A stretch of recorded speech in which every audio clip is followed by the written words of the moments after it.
మానవుడు ఎంత గొప్పవాడైనను అదృష్టం ముఖం చాటు చేస్తే ఇక ఎవరూ అతన్ని పలకరించరు అని భావాన్ని తెలియజేసే భాస్కర శతకకర్త అయినటువంటి మారద వెంకయ్య గారు చెప్పినటువంటి పద్యాన్ని విందాం.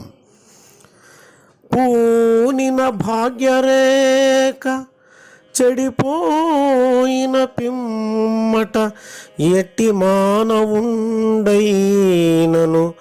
వానినెవ్వరు ప్రియంబున పల్కరు పిల్వరచ్చటన్ తానది ఎట్లకోయనిన తద్యము పుష్పము వాడి వాసనాహీనత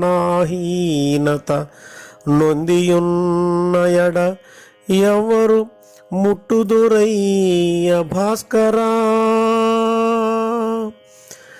ఎవరు ముట్టుదురయ్య భాస్కరా.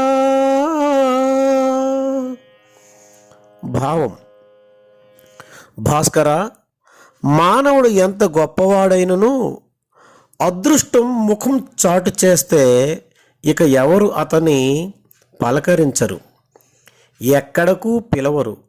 ఏ విధంగానంటే పువ్వు వాడిపోయి వాసన కోల్పోయిన తరువాత దానిని ఎవరు ఆదరించరు కదా.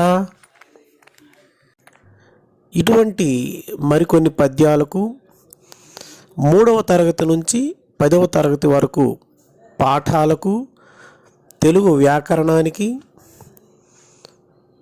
తెలుగు పాఠాలలో ఉన్నటువంటి పద్యాలకు, అలాగే గేయాలకు, పాటలకు సంబంధించిన విశేషాలు తెలుసుకోవాలంటే ఈ యొక్క ఛానల్ని సబ్స్క్రైబ్ చేయగలరు. ధన్యవాదాలు.